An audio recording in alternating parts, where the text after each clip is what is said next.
Moon Knight Episode 6. Let's get it. Director, Mohamed Diab.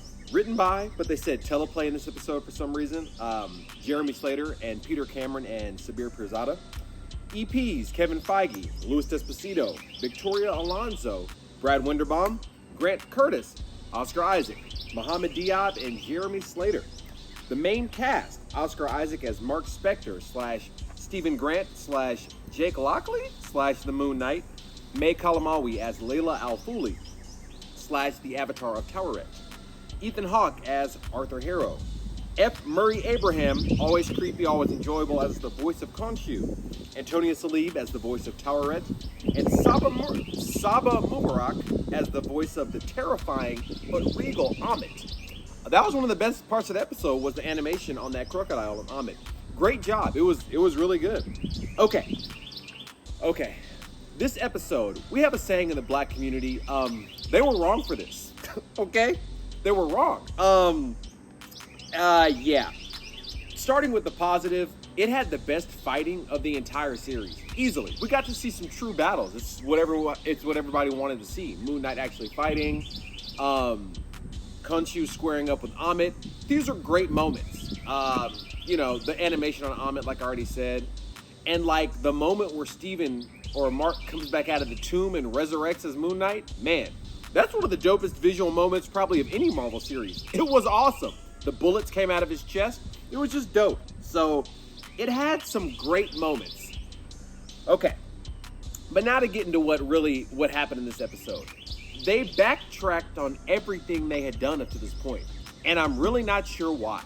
Okay? So the main issue, and I knew we were on actually I didn't know we were on the track to perdition. But I did know that we were off track when Mark went back and resurrected Steven, okay? That undid the most powerful episode of this series and one of the most powerful episodes of any Marvel series, just in that moment. Mark was free. He had like this life of mental torture. He had developed dissociative identity disorder just based off of, trying to cope with his childhood experiences. And that moment where Steven fell into the sand in episode 5, it symbolized he finally overcame his like mental issues, quote unquote. Like he was free, he did it. He didn't need that coping mechanism anymore. I almost like teared up while watching that. I gave that episode a 6 out of 5 for a reason. So he went back and he's like, nah, I need Steven. And Taweret said it. You don't need him anymore. She was telling the truth. The man was like, nah, I got to do this.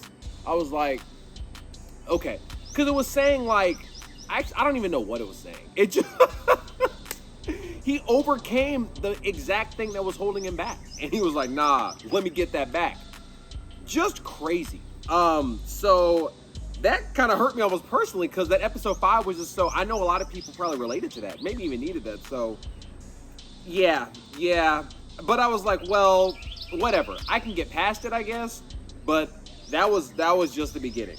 So the second moment that just took it way, way over the edge, where I almost had to pause the episode, was when after everything, they finally had Harrow on the altar and were about to kill him, just get it over with. And Mark was like, nah, I'm good.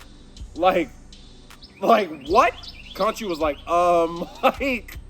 bruh, why are you even here? Why did you come back? Did he forget why he came back? He came about the water. Yo, it's time to go and save the world.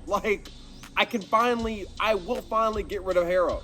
And they went through all of that and had him dead to rights, moon dagger to the chest. And he was like, nah, I'm straight. Khonshu, you do it yourself. It was like the writers of the episode weren't speaking to each other. It was past that. That was a bit much. That moment, not only did it instantaneously undo the episode, because why? You could have been in the water. You could have been in the field of reeds. What are you doing?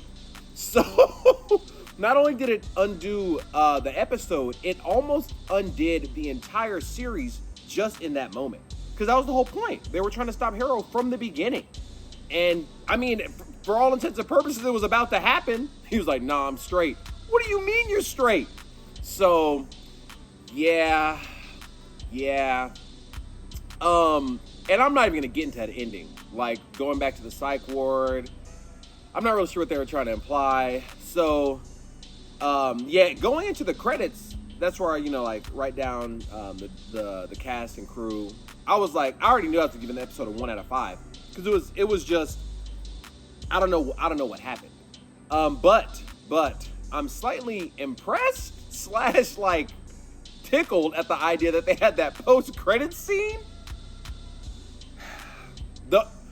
The post-credit scene was the only saving grace of the episode because they pulled off in the stretch Rolls Royce and with Khonshu in a suit, and they killed Hero. So I was like, okay, there was a point to this whole 6-episode miniseries. But that being said, that moment, just for like the emotional roller coaster and still the turmoil of like resurrecting Steven, because man, like he had overcome his whole life's issue just in that moment. Yeah, even because they did that, it still gets a 1.5 crocodiles, aka omits, out of 5, because I was going to give it a 1. I was really going to give it a 1. But it gets a 1.5 just for at least wrapping up the Hero loose end. And that's really not a loose end. It would undo the whole series if they just left him alive. Yeah. So moving on. Okay. We've got WandaVision. Doctor Strange in the Multiverse of Madness here just in a couple days. Obviously stoked for that. Expect a review on that. Yes. And yeah, on that note, like, subscribe, stay powerful, and keep flexing.